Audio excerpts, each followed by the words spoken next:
Hi everyone, I am Whit Roy. Welcome to this audiobook learning video.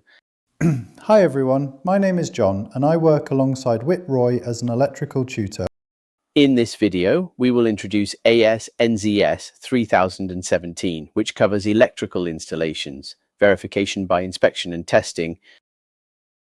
Before we begin, I want to make something clear about this audiobook. This is not a word-for-word reading of ASNZS 3017-2022. The standard itself must always be read and followed exactly when you are doing electrical work or preparing for the EWRB exam. The official standard is the legal and technical reference. If there is any difference, missing detail, or possible mistake in this audiobook, you must follow the official document. What this audiobook does is take the key ideas from the standard and explain them in simple spoken language, the kind of language you can listen to while driving, working, or revising. It helps you understand what the clauses mean, why the rules exist, and how they apply in real electrical work. So please think of this audiobook as a learning companion, not a replacement for the actual standard. All right, let's get started. Section 1. Scope and General. Today we're going to start ASNZS 3017, Electrical Installations, Verification by Inspection and Testing. This standard is about checking electrical listings by visual inspection and testing. It gives common test methods that help verify whether a low-voltage electrical installation or part of an installation meets safety requirements. In simple terms, ASNZS 3017 helps electricians understand what to inspect, what to test, and how to record the results. Inspection and testing are not only paperwork, they are important safety steps before an installation is placed in service. The purpose is to help prevent electric shock, fire, and unsafe electrical conditions.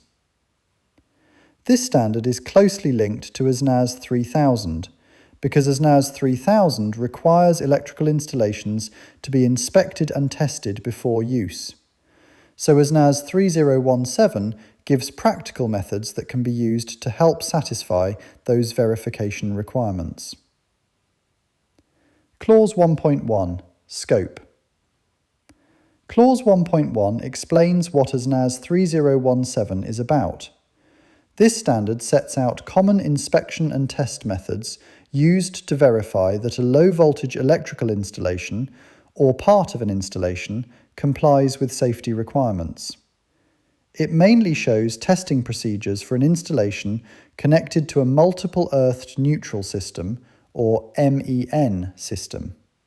This is also called a TNCS earthing system.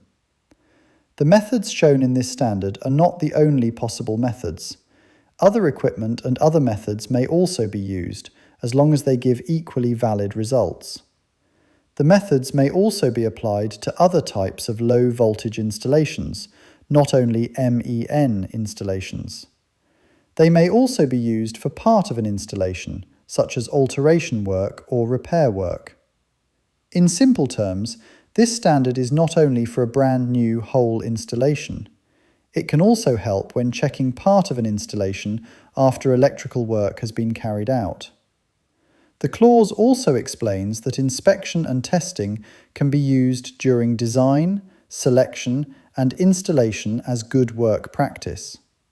This is useful because some work becomes hidden later, such as cables behind walls, under floors, in roofs, or underground. The standard also describes test methods for both energized and de-energized situations. The person using the standard must decide which test method is suitable for the actual work situation. Clause 1.2. Application. Clause 1.2 explains where this standard is mainly used. The main application is verification of electrical installations used by electricity consumers. This means installations in normal premises where electricity is supplied and used. ASNZS 3017 may be applied through legal requirements in Australia and New Zealand. For New Zealand electrical workers, this means it should be read together with New Zealand electrical safety requirements, workplace procedures, and any other site rules. The standard may also be used with any extra requirements, exemptions, or restrictions that apply under legislation. In simple terms, ASNZS 3017 gives inspection and testing methods, but the worker still needs to follow the law, the workplace requirements, and the actual site safety procedures. Clause 1.3 Normative References. Clause 1.3 explains that ASNZS 3017 refers to other documents. Some of these documents are part of the requirements of this standard. The important reference documents include S61010.1 for safety requirements for test and measurement equipment, ASNZS 3000 for electrical installations, ASUI 17025 for testing and calibration laboratories, and the IEC 61557 series for electrical safety test equipment used in low-voltage systems. In simple language, inspection and testing do not rely on this standard alone. The test equipment, calibration, safety requirements, and installation rules are also supported by other standards. This is why electricians need to understand not only what test to do, but also whether the test instrument is suitable, safe, and reliable. Clause 1.4 Terms and Definitions. Clause 1.4 explains that words used in this standard have specific meanings. Some definitions come from ASNZS 3000, and some are defined directly in this section. This is important because inspection and testing depend on clear meaning. If a worker misunderstands words such as competent person, de-energized, energized, isolated, known earth, testing, verification, or visual inspection, the test result may be misunderstood and the work may become unsafe. Clause 1.4.1 Competent person. A competent person is someone who has the knowledge and skill needed to carry out the required task. That competence may come from education, training, qualification, experience, or a combination of these. In simple terms, a person must know what they are doing and must be able to do the task safely and correctly. For inspection and testing, this is very important because incorrect testing can give a false result or create danger. Clause 1.4.2 De-energized. De-energized means separated from all sources of supply. However, it does not automatically mean the circuit is isolated, earthed, or fully out of service.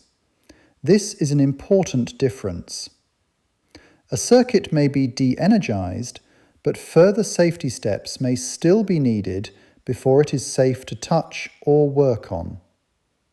In simple terms, do not assume that off means safe. The condition must be confirmed correctly. Clause 1.4.3 Earth fault loop impedance. Earth fault loop impedance is the impedance of the earth fault current loop. In simple terms, it is the opposition in the fault current path when an active to earth fault occurs. This loop starts and ends at the point of earth fault. This value matters because it affects whether the protective device can operate quickly enough during an earth fault.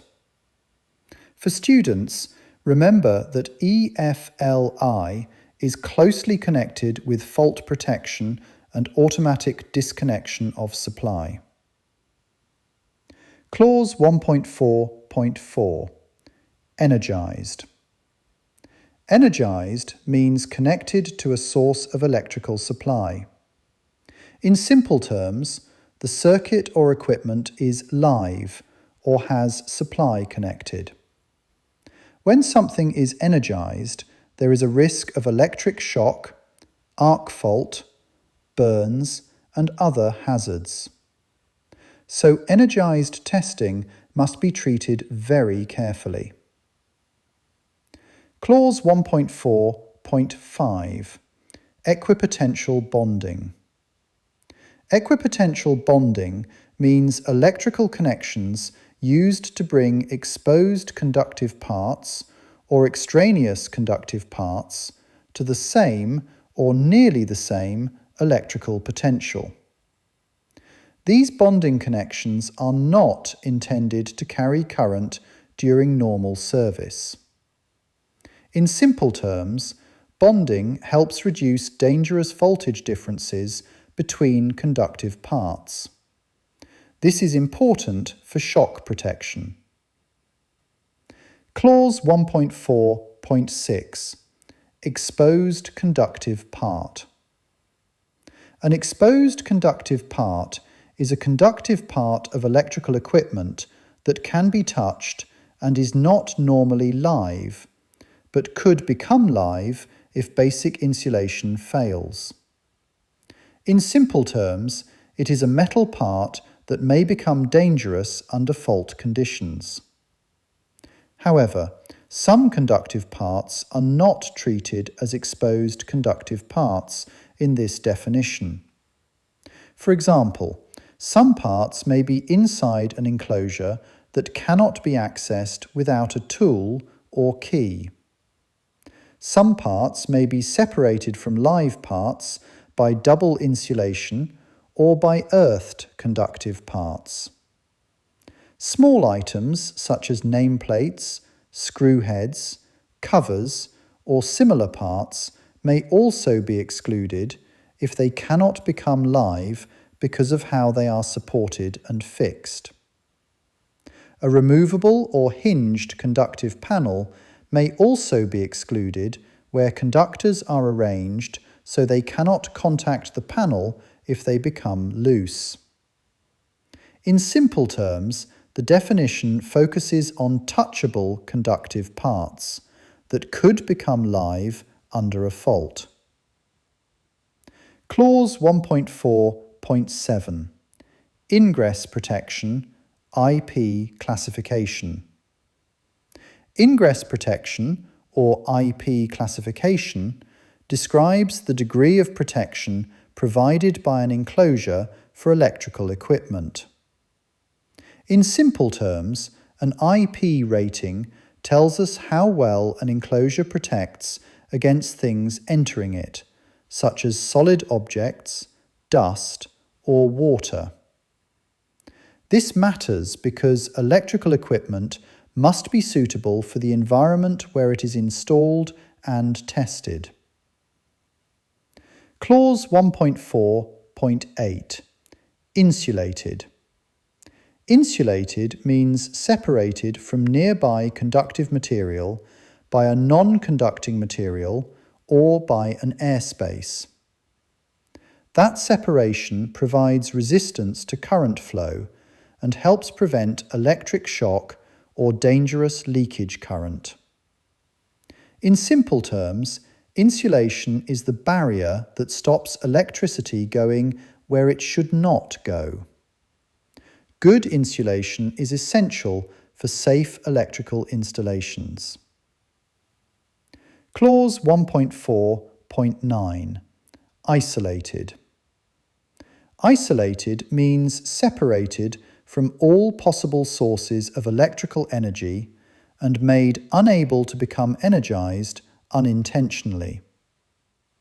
This is stronger than simply being switched off. In simple terms, isolation means the supply is properly separated and accidental re-energizing is prevented. This is a very important safety idea before testing or working on de-energized circuits. Clause 1.4.10 Isolation, isolating function. Isolation is the function used to cut off supply from the whole installation or from a separate section of it by separating it from every source of electrical energy for safety reasons. In simple terms, isolation is about making the test or work area safe by removing all relevant sources of supply. For testing, correct isolation helps reduce the risk of electric shock. Clause 1.4.11. Known earth.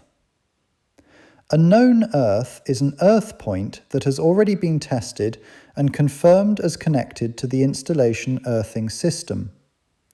This matters because testing often relies on a correct earth reference. In simple terms, if the earth point is not really connected to the earthing system, the test result may be misleading. A known earth gives more confidence that the test reference is valid. Clause 1.4.12. Reporting. Reporting means providing a record of the inspection and testing results to other parties. In simple terms, it is not enough to only do the test. The result also needs to be recorded and communicated where required. Good records help show what was checked, what was tested, and whether the installation passed or failed. Clause 1.4.13. Shall. Shall means the statement is mandatory. In simple terms, if the standard says shall, it must be done. This word is very important in standards and in exam questions. Clause 1.4.14. Should. Should means the statement is a recommendation. It is not the same as shall, but it still gives important guidance. In simple terms, should tells us what is recommended as good practice. Clause 1.4.15. Testing. Testing means using test instruments or test equipment by a competent person. In simple terms, testing is not guessing and not only looking. Testing uses suitable instruments to confirm electrical conditions and safety requirements. The person doing the testing must be competent to use the equipment and understand the result. Clause 1.4.16. Verification.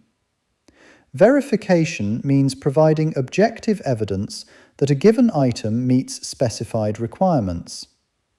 In this standard, verification includes inspection, testing, and reporting. In simple terms, verification is the process of proving that the installation meets the required safety requirements. It is not just one test. It includes looking, testing, and recording the result. Clause 1.4.17. Visual inspection. Visual inspection means inspecting an electrical installation or electrical equipment by using vision. In simple terms, this means looking carefully before or during testing. Visual inspection can find many problems before instruments are used. Examples include damaged equipment, incorrect identification, poor workmanship, missing labels, unsuitable equipment, or obvious safety issues. Testing is important, but visual inspection is also a major part of verification. Clause 1.5. Safety. Clause 1.5 reminds us that inspection and testing involve hazards. Testing may be done on de-energized circuits or on energized circuits, depending on the test method and the situation. Some tests can be done with the circuit isolated.